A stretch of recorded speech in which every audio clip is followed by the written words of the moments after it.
Broadcasting live from the Business Radio X studios in Phoenix, Arizona, it's time for Phoenix Business Radio, spotlighting the city's best businesses and the people who lead them. Good afternoon and welcome to Collaborative Connections radio show and podcast sponsored by KLM Consulting. I'm your host, Kelly Lorenzen. We are coming to you live from the comforts of our home while Karen Nowicki is producing the show at Phoenix Business Radio X studio inside Mac 6. Collaborative Connections is a radio series created to bring entrepreneurs, nonprofits, and associations together to build relationships, foster collaboration, and grow a stronger community together. Our hope for today is that listeners and guests alike will walk away with a golden nugget or a new resource for their business. The sponsor of our show, KLM Consulting, is an on-demand concierge marketing and project management firm with over 17 years of award-winning business savvy. Today, I have the honor of being in the studio of three amazing people, as usual. I would love to introduce you to. First, Mayor Corey Woods, thanks for coming to the show today. Thank you, Kelly. Appreciate you having me on today. I'm looking forward to a great conversation. Thomas Barr, thanks for being on. Absolutely. Thanks, Kelly. Excited for the conversation. Local First Arizona, it's one of my favorite associations as a member. And Jihan Cottrell, Cox Business, thank you for joining us today. Thanks for having me on, Kelly. I look forward to having a great discussion with you. You're great. Jihan and I have been friends for a long time in the Tempe Chamber, and he's a huge advocate for small businesses and large businesses. And sponsorships and all. So I appreciate you, Jihan. I'd like to have everybody who doesn't know you, each of you, tell us a little bit about you, where you come from. This conversation hopefully will be lively. Like to cover some current events, obviously your business and future endeavors we hope to do together. So tell me, and for the listeners, a little bit about your background, where you come from, and what you're working on right now. Corey, I'll start with you. Sure. So Corey Woods, newly elected mayor of the City of Tempe. I previously spent 8 years as a city council member between 2008 and 2016 right here in Tempe. I grew up in New Rochelle, New York, which is in Westchester County, right outside of the Bronx. I moved out to Michigan to go to school at the University of Michigan. I've got a bachelor's in political science and a minor in African American studies. Moved out to Arizona back in 2003 to pursue a master's at Arizona State University. And I've got a master's in educational policy studies and evaluation. And just excited that I started as mayor on July 2nd. So this is my second full week as mayor and working on everything from tackling police reform, talking about how to help our businesses get through the COVID-19 crisis, affordable housing, homelessness. So there's a whole bunch of things on my agenda, and just really excited to work with the city council and our staff and our residents to get the job done and move the city forward. Sounds exciting. I can't wait to hear about it. Thank you so much. Thomas, tell us a little bit about you, where you come from, and Local First. Sure. I am one of the very few born and raised Arizonans. They say about 2/3 of us are from another place, so we'll see. I know Corey's not from here. I'm not sure about the rest on the show today, but I'm usually the odd person out that is actually from here. I grew up loving this place and wanted to commit myself to helping others love it too, and build opportunity and equity in our state. Growing up through times, I was a freshman in college when the Great Recession hit, and it inspired me to commit myself to work towards building more local ownership opportunities for our communities. So I've been with Local First Arizona doing this work for 8 years. And our work as the largest local business coalition in the country is to provide a voice for small businesses and resources and education for them, but to also work towards the really complex issues that exist in our economy and society that hinder us from having a really fluid, strong local economy. So I'm really passionate about a wide variety of issues, but love the work that we do at Local First. It provides me an opportunity to collaborate with a lot of really incredible people. You guys do some amazing things, and isn't it cool to see the silver lining or the positive things that come out of all of this, that's happening right now. And you guys are doing a great job. So congratulations on that. Jihan, tell us a little bit about you, where you come from, and Cox Business. All right. So in the beginning, no, we won't go that far. So I moved to the Phoenix area about 21 years ago. Met the love of my life, my wife, and we've been together ever since. We have 4 kids we've raised here in Arizona. I moved here from Salt Lake City, Utah, which I was glad to get out of as far as snow and things that I don't have any snow recreation or fields that I do. I don't ski or any of that. So I love the sun and love the winters here. From a Cox Business perspective, I mean, we are, moving ahead. I think that all of our work that we've done as far as putting fiber in the ground and upgrading our network has come to fruition. Now you're seeing it as people are, networking in different ways, and the internet has become kind of our lifeblood right now. I actually had to have a conversation with my kids to make sure that nobody's seamlessly streaming videos or whatnot, because I have an interview that I don't want to break up. So when we look at the things that we've done, I think from my 15 years that I've worked with Cox, I'm really proud of the company, what we stand for, and what they've been able to do. Now moving forward, as far as into this new normal, Cox has purchased a cloud solutions company, so we offer cloud solutions from everything from Office 365, desktop as a service, things of that nature, in order where you see us actually sitting right now. So I'm really excited for Cox Business and what we can do in the future, and especially for small businesses. Yeah, you guys are a huge help in our community, and been an advocate of Tempe Chamber and been on the board with all of us, and we're thankful for you and your dedication, and for Cox for contributing. So thank you very much. So let's dive in. I'd love to know, there's a lot of current affairs going on. So Corey, you don't know me very well. We've met a few times, but I'll tell you, I'm not a political person at all. But I am a Tempe native, and huge business advocate, especially small business. I've been an entrepreneur for a very long time. And so I'm thankful for, when the cities and Local First and chambers step in and help us as small businesses. So from your perspective, things that you're looking forward to, what's coming, what are you changing, what are you hoping to see moving forward, and current events, everybody, of course, police reform and Black Lives Matter and this COVID thing is all on top of everybody's mind. So from your perspective as a human and as a newly elected mayor, I'd love to know your perspective on a few of those things.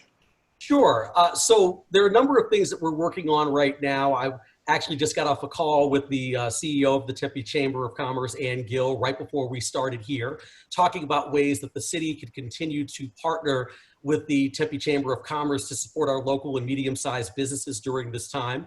Thomas and I were on a call just yesterday having a very similar conversation about things we could do to support a lot of our businesses in the downtown area, but also all throughout the city of Tempe.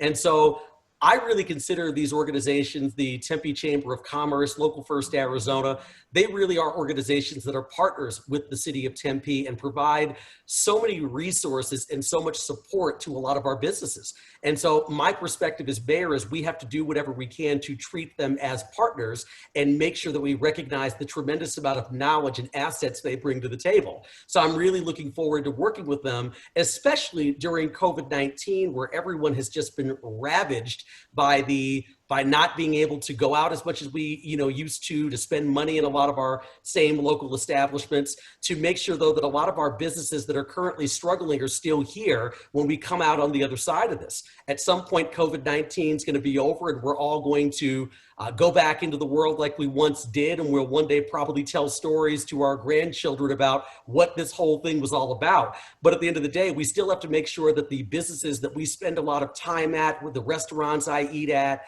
the dry cleaners I go to, all the folks that I tend to spend time with patronizing their establishments, that they will still be around when this is all over. And so that is one of my top responsibilities as the mayor of this city. And just sort of on a brief other note, I mean, I'm also spending time working on homelessness and other human services initiatives. Clearly, we have a lot of people right now that are struggling financially because they are either unemployed or underemployed. Many folks are on furlough, so they're not making exactly as much money as they once did prior to this pandemic really setting in. So trying to do whatever we can to provide resources. And one of my big passions during my previous time on council was working on affordable housing and trying to make sure that there is quality affordable housing in the community, both rental and home ownership product, to make sure that we can really retain the diversity that Tempe really is truly known for. You can't be that kind of community if you don't have housing for everyone here of different backgrounds, demographics, and income levels. And so that's something else that I'm truly committed to as mayor of the city. That's great. I'm excited for what's to come for sure. I appreciate that. What is from your perspective and from the city's perspective, what is happening with the police reform? So we're currently working on some items internally right now. I actually was on a call less than 2 weeks ago with a couple of our senior staff members talking about a very lengthy plan about how we're going to address this. And one of the interesting things is in our city, the police chief, our union representative, those folks are all at the table during these conversations. We really want to have an open, transparent conversation about the best way to move forward collectively as a community. And we do plan on bringing city staff, Arizona State University, a lot of groups that have been actively involved on this front to the table. But we really want to have a bigger community conversation where all voices are heard and we take a very thoughtful, reasoned approach to this. I've always told people that when folks will say, well, we just want you to cut 20% out of the police budget. I can't ever commit to things like that, because the reality is we have to really take a hard look at these budgets and think, if there are, let's say, functions that are currently within the police department that might be better suited for a human services department, then we can take a look at potentially moving some of those resources over there to staff up in those areas. But just simply, I think, committing to arbitrary dollar cuts or percentage cuts without really taking a much more kind of 30,000-foot holistic view of things isn't the correct way to govern. And so at the end of the day, my perspective is I'm going to really dive into this along with our city council and city manager and police chief and other department heads. And we're going to make the best decisions to move our city forward and make sure that we really are achieving the goals that we set out to achieve. Good. Sounds good. Thomas, what about you guys? From your perspective, tell us a little bit about, what you're hearing in the community for, I know you're pushing the Black Lives Matter a lot, and I love seeing all of your posts. So tell us a little bit about what you're doing. Yeah, so I'll try to tackle as much as I can. We're really viewing the current state of our community as dealing with, two huge global issues and national issues, really. One is a global pandemic that is exposing some of the weaknesses that exist in how our economy is structured, and the importance that as we recover from the challenges throughout the pandemic, that we need to place a really high priority on centering local ownership and small businesses as part of our long-term economic revitalization plans. Should another catastrophe occur or a challenging times come about, we need to make sure that we're developing an economy that strengthens and helps small businesses stay competitive and have strength, not only through challenging times, but through good times as well. So over the last 4 months, we have really been just trying to help save as many small businesses as possible. There's a lot of small businesses that we're familiar with and we see all the time, those brick and mortar retail, restaurant, bars. You probably have the person that's been doing your nails or your hair that you visit once or a month or every other month. And those are the businesses we tend to really think about during a time like this that we see all the time. But there's also a lot of businesses that are struggling and have been that we don't see all the time, like our home services, like hiring a carpet cleaning company to come to your home, or let's say you're planning on doing that remodel in your bathroom. There's a family out there that runs that business that had everything completely wiped out, right? No income coming in at all. So what's needed is partnerships, collaborations, from a government perspective, from a private perspective, nonprofits, for-profits, to come together and integrate and work on solutions to help small businesses survive this pandemic. Unfortunately, we're not going to see every business make it out. A lot of businesses are continuing to evaluate their options. But we need to ensure that small businesses have the right resources and connections to the right resources. Until 4 months ago, probably most small businesses didn't ever think they'd have to apply for emergency injury disaster loan from the SBA. We're Arizona. We don't have tornadoes and hurricanes and floods that wipe out areas of our state. And so navigating those systems is a real challenge. And imagine if there's a language barrier, if your first language is English or Chinese or something else. So we need to make sure that all of these grassroots organizations helping small businesses have support. It's not just Local First. We've worked really closely with the Asian Chamber of Commerce, with the Hispanic Chamber of Commerce, all of these great organizations that have these connections in the community. And so really what we're trying to do is help these businesses get through this summer, get through this time, so that we can start to recover, we can start to build more resiliency long-term for our local economies. Now, at the same time, we're also dealing with the awakening of many people in our country realizing that we are absolutely still dealing with 400 years of racial oppression that our Black brothers and sisters endure every single day.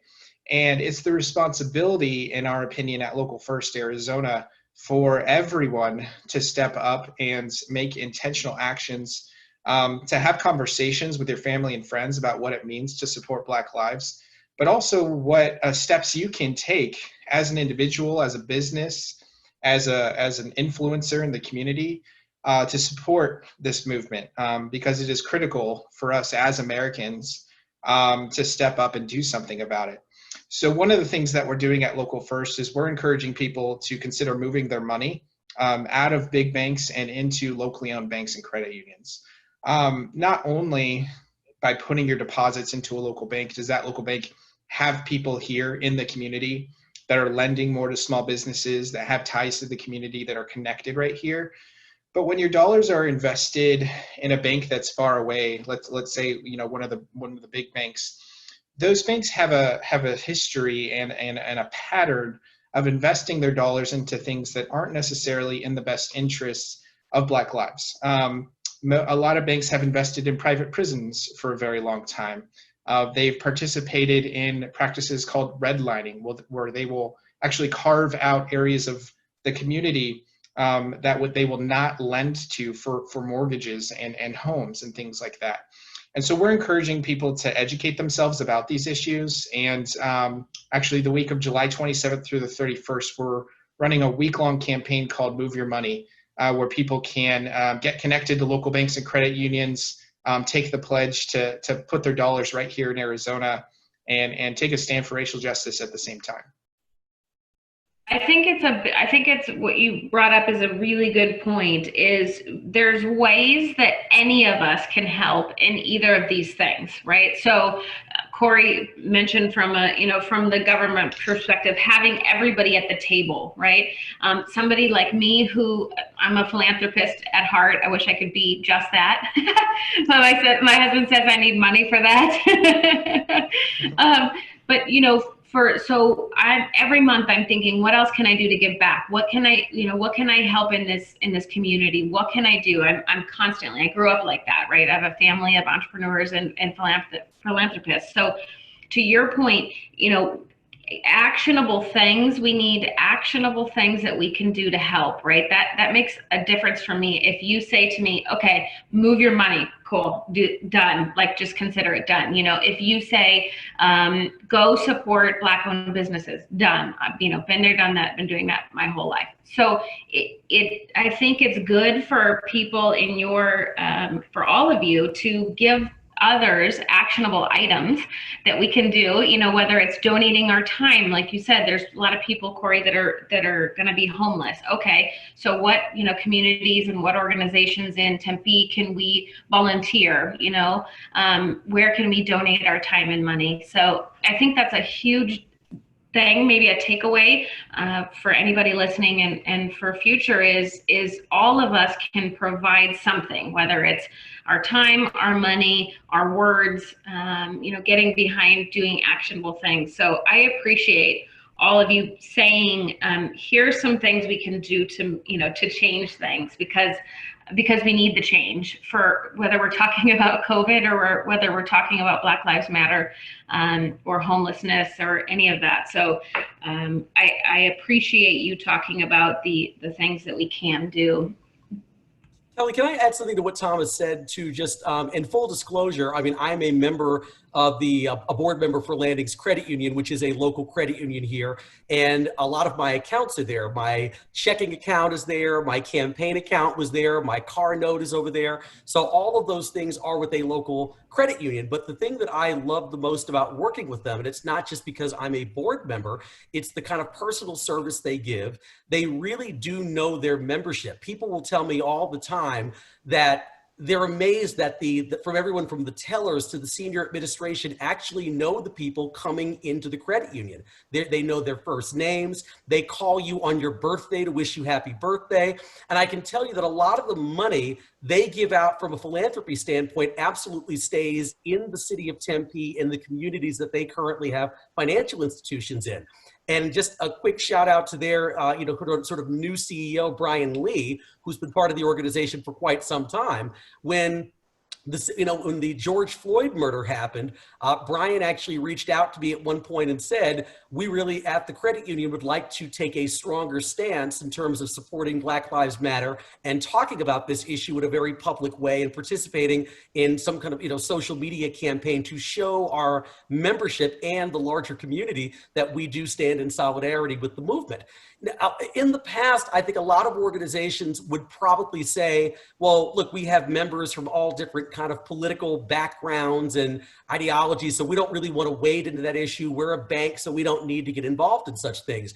But the fact is, Brian realized that given the moment and his own personal values and the values that that credit union embodies, that they wanted to take a much more strong, forceful stance. And so I really appreciated the fact that, you know, that not only him, but that credit union really did stand in solidarity, and they weren't worried or concerned about bad PR or negative press. They were simply concerned about doing the right thing and really embodying the values that our community as a whole supports.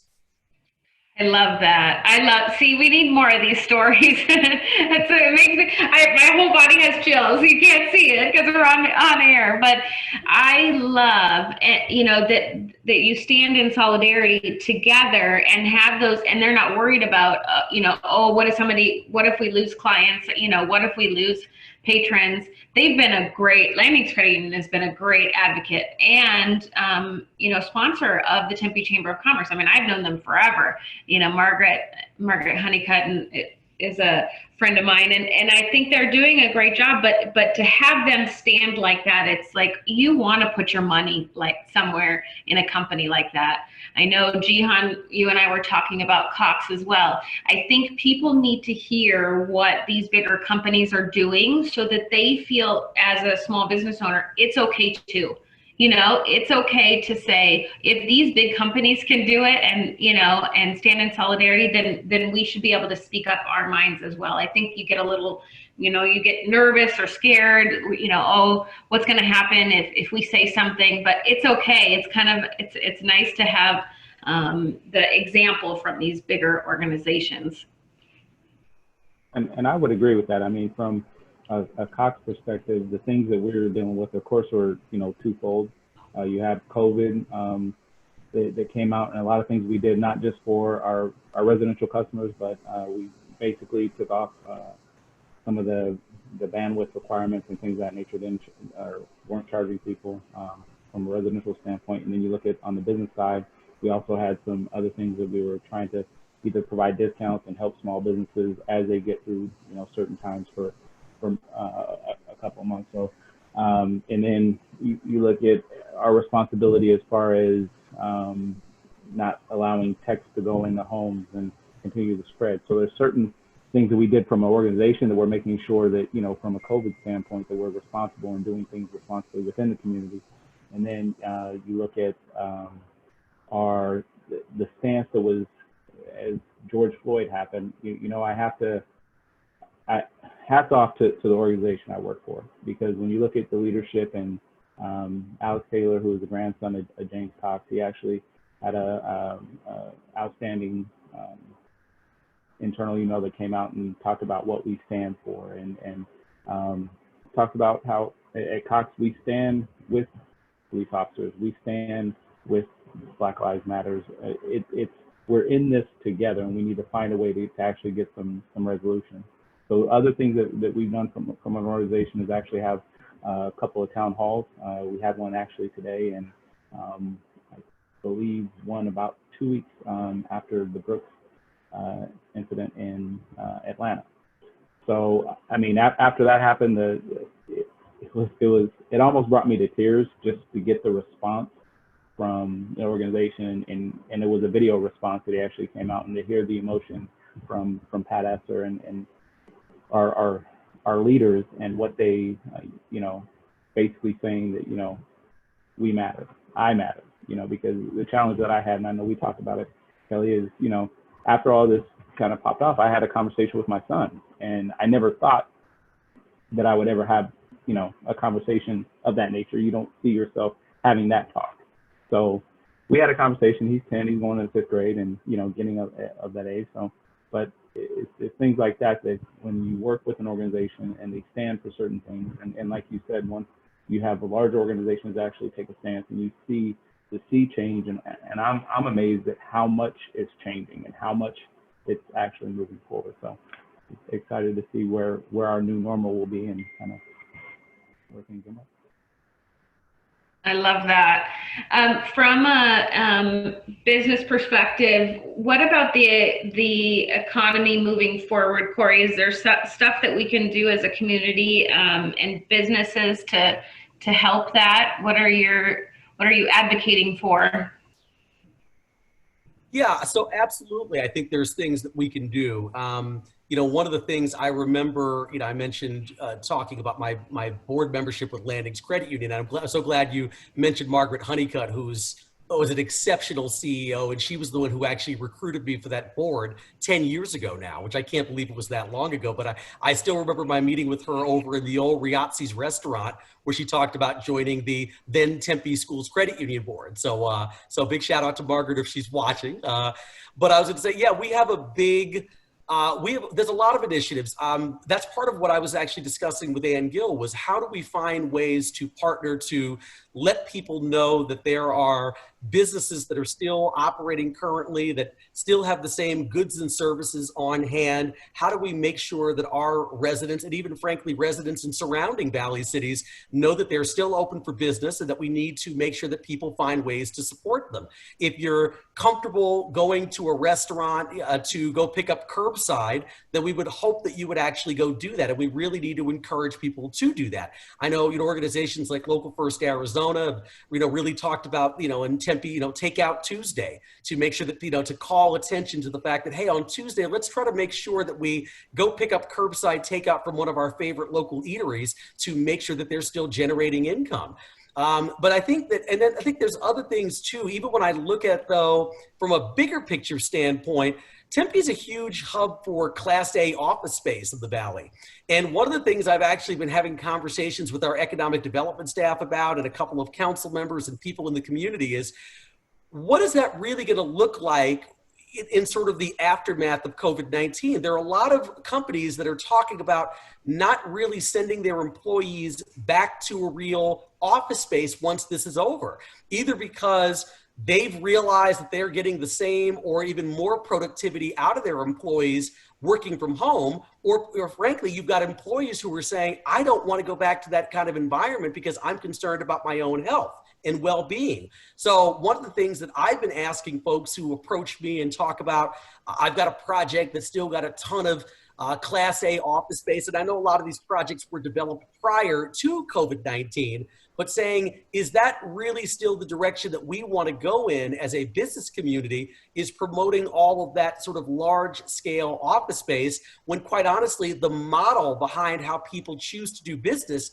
may really be changing in a serious way moving forward. It's not to say that we don't ever need to build another single piece of Class A office space in the community, but it's really looking at what that percentage might be, what the appropriate mix is, because we can't just sort of continue to carry on as if COVID-19 hasn't happened and as if people aren't going to be making a lot of changes in its wake. Absolutely. I know from a commercial construction perspective, my husband is an electrical contractor, as well as a Phoenix firefighter. But he is saying it's business as usual. Everybody acts like it's nobody, COVID-19 is not happening. They're, going crazy. So it's definitely worth looking at and doing it pretty quickly, I assume. What's going to happen with all that office space and turning it into, people are still going to need to collaborate though. I mean, people still need to come together. We still are going to eventually want to see each other. We work better together and face to face. So that's definitely not going to, like you said, it's never going to go away. But it sounds like if the construction industry keeps going the way it's going, they're just going to, like you said, they're just going to keep going as if nothing's happening. But it probably needs to be switched up a little bit. It does. And my perspective too, I mean, clearly, I mean, speaking from the position as a just raging extrovert over here, it is very tough not being able to see people and shake hands and hug everyone. For someone like me who was getting over a recent bout with COVID-19, the notion of having to quarantine and be in my own home by myself for weeks on end, there is no worse punishment for someone like me than having to be completely removed from human interaction. So that is something that we clearly all need. And I think that, we are going to continue to need spaces to collaborate. We do need to see people in person and experience human touch and looking at someone and reading their body language in sort of a real-time way. But I think there are going to be some things that are going to change, and there probably will be some fundamental shifts in our economy and how we all interact with one another, even after there's a vaccine and the pandemic is a thing of the past. So is that why you took your office ceremony from home? That is why, actually. So we were planning on doing it was sort of a twofold thing. One, it was that the governor, 2 days before the swearing in ceremony was planned, announced that they were beginning to shut down bars and gyms for another 30-day period. So that was also a sign that there was a real spike in the numbers in Arizona. And so the city began to kind of rethink, is it really the right image that we want to be sending, that city government's been closed for a number of months, but we're just simply reopening it to have this one ceremony? So that was part of it. But definitely there was the other part that my own diagnosis, which happened the day before the governor made the announcement. And of course, I realized there's no way I can actually be in public when I'm on quarantine. So, the decision was made because of a whole multitude of factors, my diagnosis being one of them, that we were simply going to do the ceremony online. And I think it was just fine. It wasn't the same as being in public and having a huge crowd. But at the end of the day, I didn't, work as hard as I did for one day and for one ceremony. I did it because there are really important public policy matters that are in front of us. There's true opportunity now for systemic change. And that's why I ran for the job. And that's why I'm so excited to have it. That's great. I love hearing that. Anybody else having personal experience with COVID? Any family members? Yeah, my mother-in-law was actually diagnosed. Fortunately, she's good. She's actually come out of it, but it was kind of a scary time because you didn't know. You start, having those questions, and it's hard. Like Corey said, it's hard to quarantine. When it's somebody that's in your family and you used to, and you just have those those challenges of what to do and what not to do and how not to offend and things of that nature, especially because she's my mother-in-law. So, because then that's doubly, right? If I offend her, then of course my wife is going to be offended. So, either way, I got to make sure I, step lightly. But to Corey's point, I mean, I agree that there's going to be a change and a fundamental shift, and I think we've seen it, especially in the chamber, being serving as the chair and having tough conversations and decisions as we were going through something that was so fluid and very ambiguous at the time.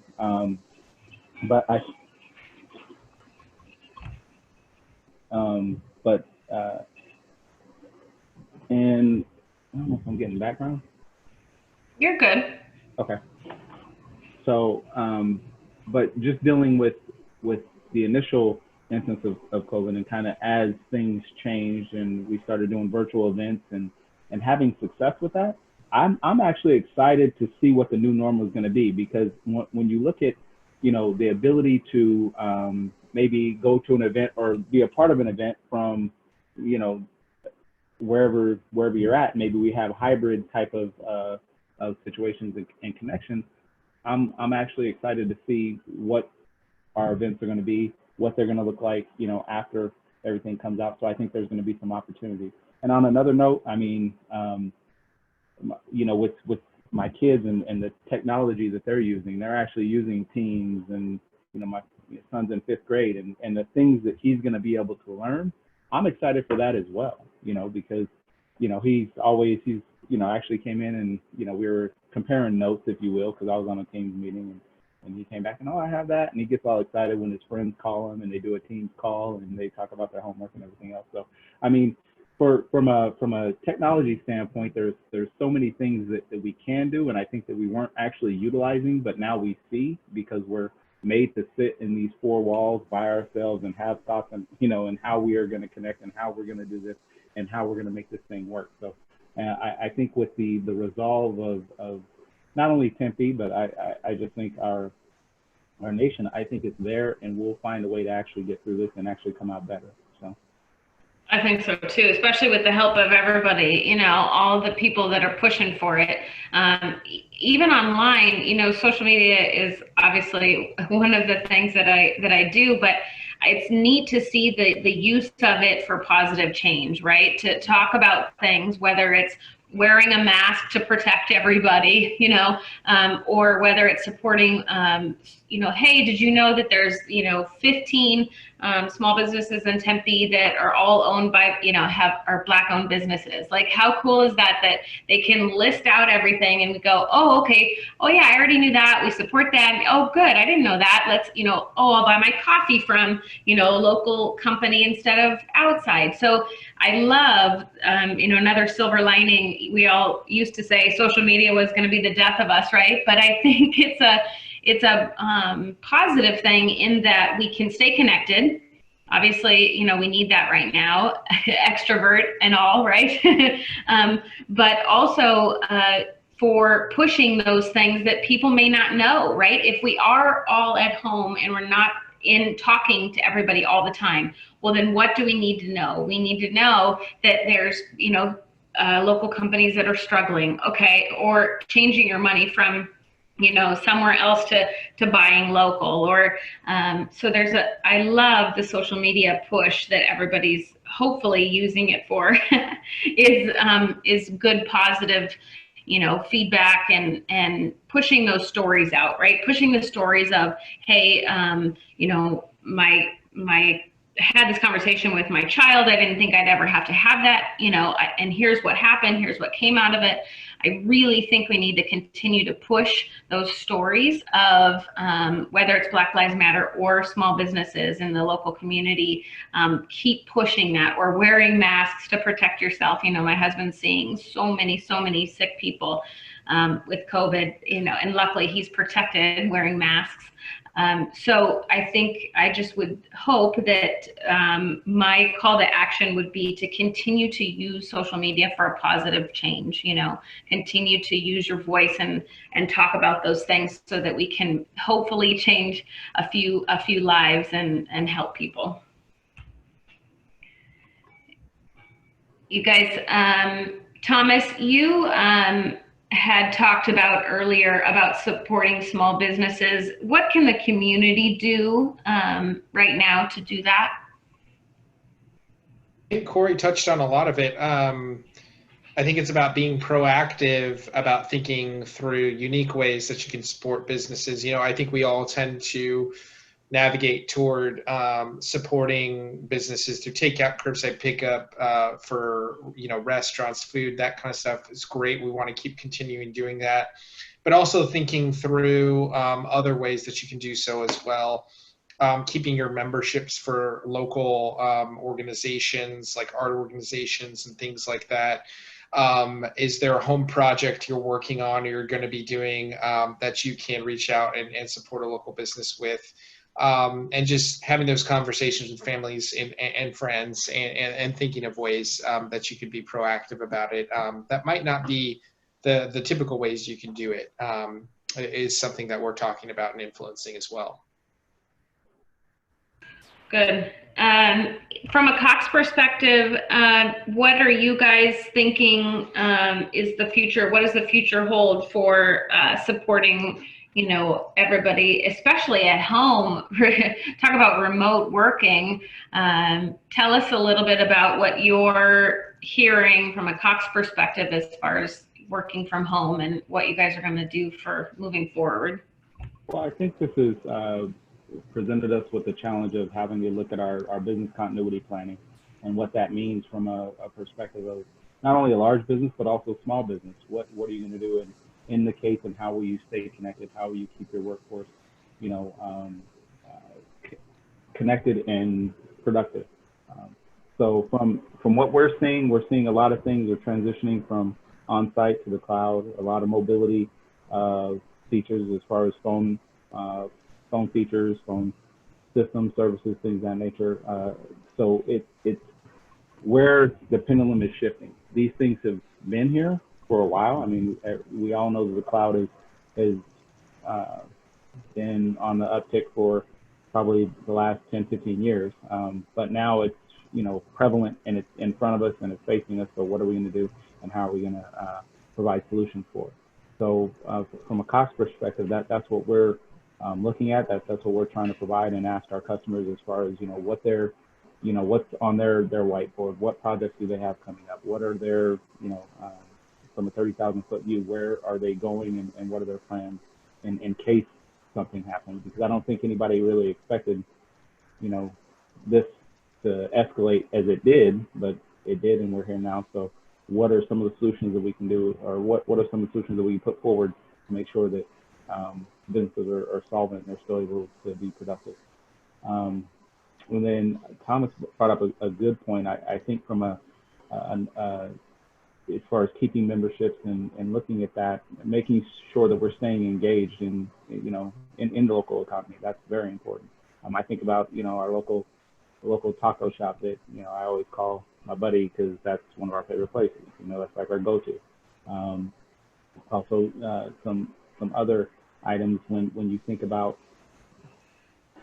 and it kind of comes back to the chamber perspective. We had a lot of large organizations actually step up and either pay memberships earlier, upgrade their membership, or do certain things because they saw the value that the chamber was actually providing. Because at the time everything was going off, the information that you were given and getting from the chamber was valuable. It was something that you could actually take and move forward. And some of the connections that they made between the city, those first, community organizing and things of that nature were very, dare I say, it was groundbreaking, and it really kind of shattered every expectation that I thought, because I saw it happening, in live.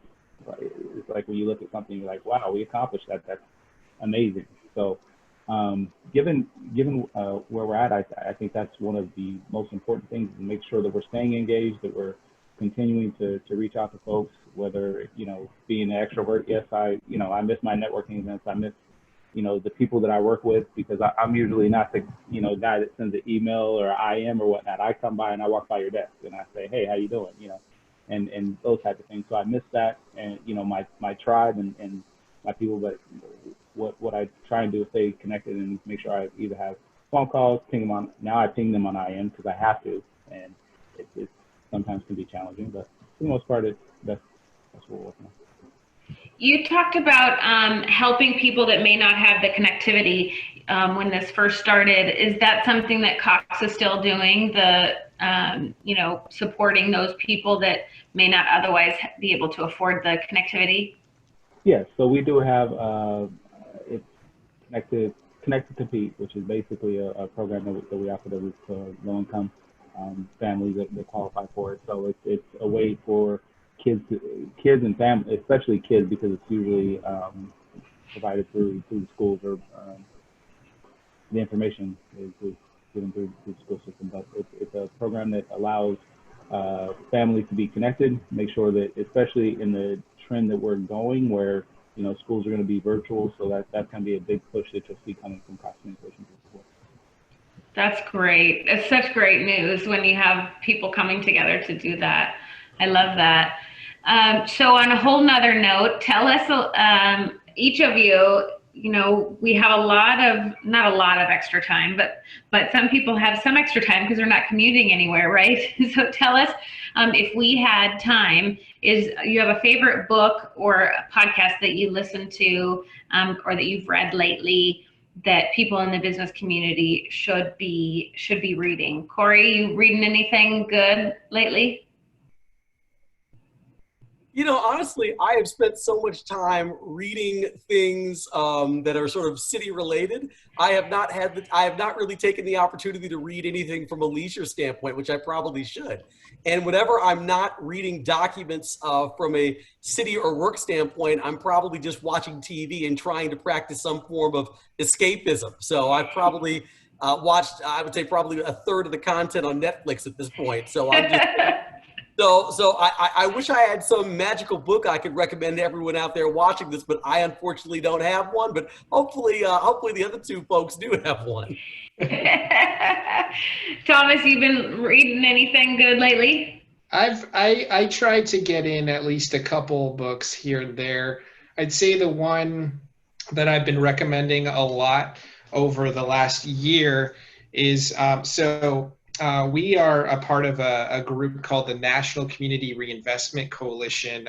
They're based out of Washington, D.C., and they're an organization that helps uphold the Community Reinvestment Act, which was put into place after the Great Recession to ensure that the banks throughout the country were held to certain standards as far as investing back into the community. So it measures and gives them a score to remain banks regarding how much they donate back to the community, board service in the community, things like that. And I attended their conference back in March 2019 and was able to hear a woman speak. Her name is Mirsa Baradaran, and she's a writer and a professor. And she wrote a book called The Color of Money, Black Banks and the Racial Wealth Gap. And it's an incredible book that actually walks through the history of the United States and our banking system, and how the structure of the banking system has actually disproportionately been set up and created as a system to favor white communities over others. It's really, really insightful and an incredible book to read. And I've read it a few times. I continue to recommend it. And I think, especially right now, it's a really good dive for those that are looking to learn more, because there's so many different systems and things that we're hearing about. And I think it's an incredible book with a lot of factual pieces regarding how our banking system is actually structured. So I've been a local banking nerd now for 7 or 8 years at Local First. So I geek out about that kind of stuff. We all have to have our thing, right? Jihan, do you have any recent books you've loved or suggestions for people?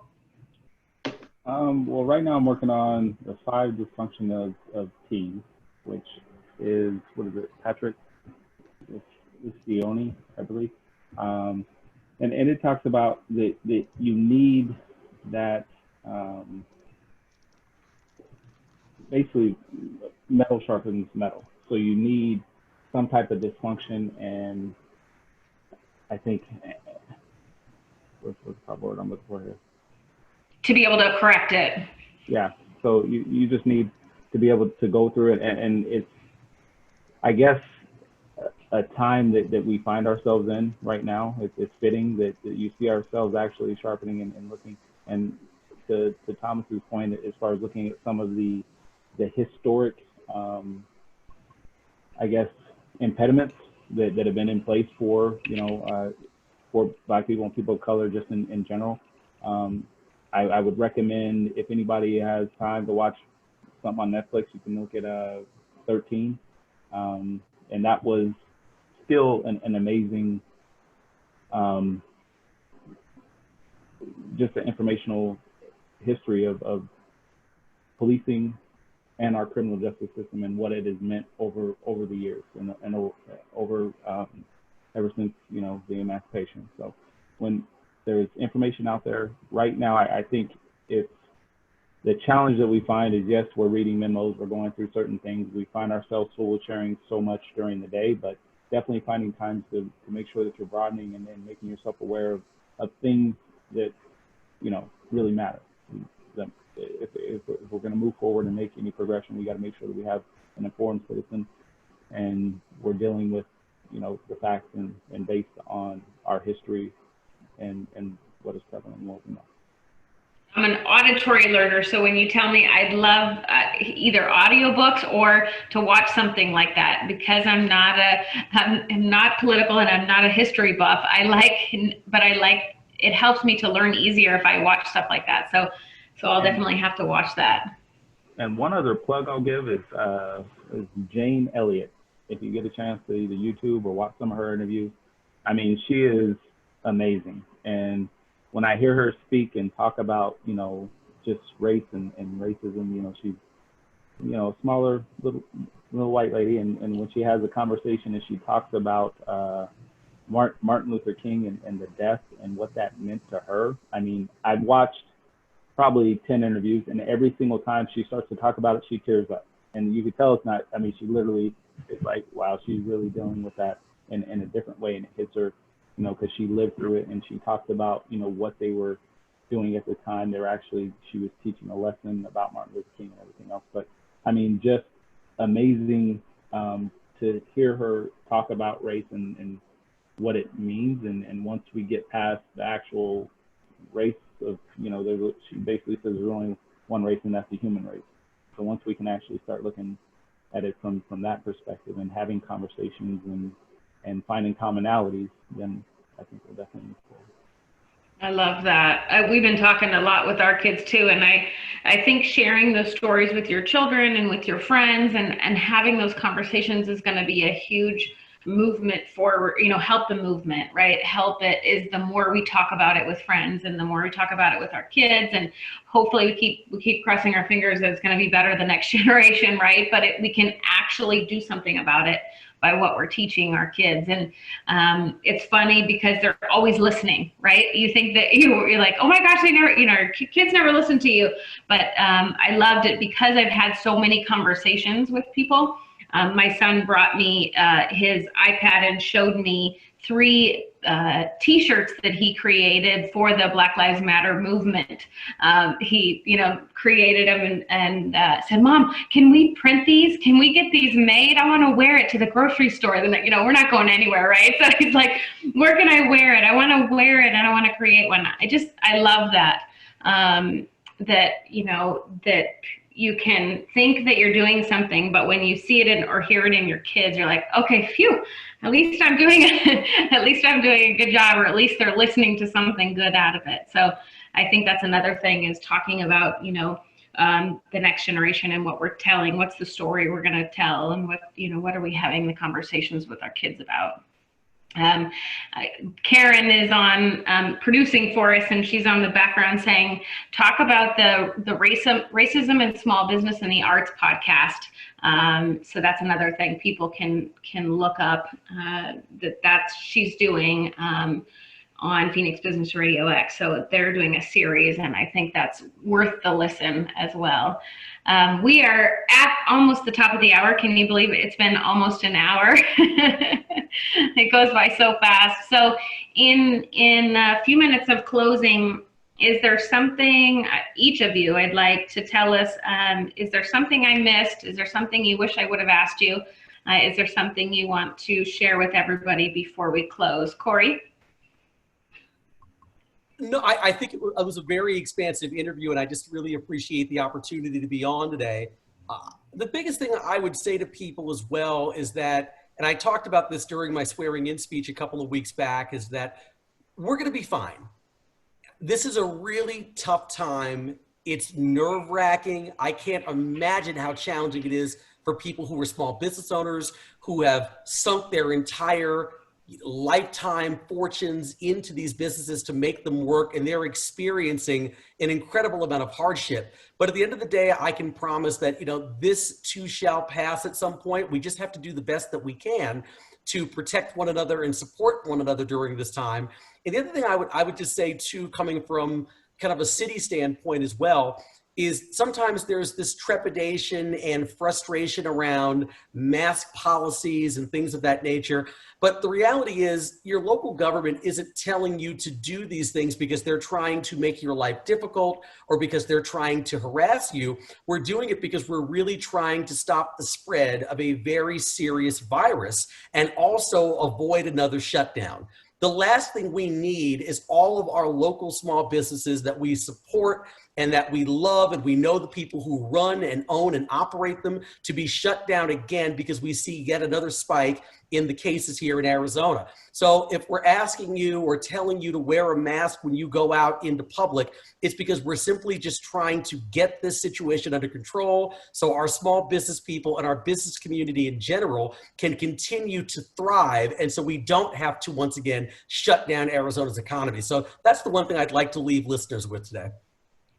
Great point. Hugely important for people to understand the why, right? Is when I tell people to wear a mask, it's not just from anywhere. It's because my family's in medicine. My husband's a fireman, and seeing those numbers and seeing that it does help him, stay protected.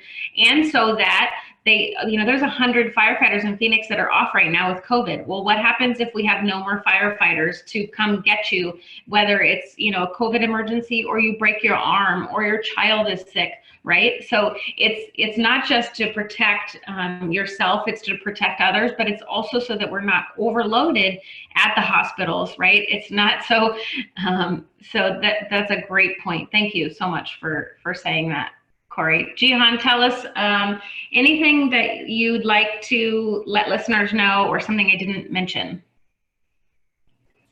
I think we really covered it all, and I agree with Corey that we will come out on this on the other side stronger. It's definitely, as you see the changes in how we're adjusting through the use of technology and the internet, of course, that I think we're going to continue to actually push forward and make a way. So it's come through. That's right. We just got to remember the silver linings, right? Every day. What's the silver lining today? Thomas, what about you? Anything that I missed or you wanted to last minute thoughts? I don't think so. I really appreciate the opportunity. I think we had some great points today, and yeah, I agree. We're all going to come out of this together, so we just got to keep working together on solutions. So appreciate being here today. Thank you so much. So tell us, while we have you on, Thomas, how can somebody get a hold of you? Find us at localfirst.com or on any social media channels. Look for Local First Arizona and get in touch. We'd be happy to work with you. Thank you so much. Corey, how can people get a hold of you? The quickest way is through my city email, which is Corey, Corey_Woods@tempe.gov. Thank you so much. You were so quick to respond. I appreciated it when I asked you to be on. At least I'm practicing what I preach. So, Jihan, how can people get a hold of you in Cox Business? Easiest way is probably email. It's Baron, BARON, .Cottrell, COTTRELL @cox.com. And yes, that's my father's name. Thank you all so much for being on. What a great show. I hope people got as much out of it as I did. Before we end today, I just wanted to say thanks again for taking the time out of your busy schedules. I know you're all very busy, to share some light and love to everybody. I appreciate your time. Thank you. You've been listening to the Collaborative Connections radio show and podcast, sponsored by KLM Consulting. Tune in the third Thursday of every month at 1 p.m. Until next time, happy connecting.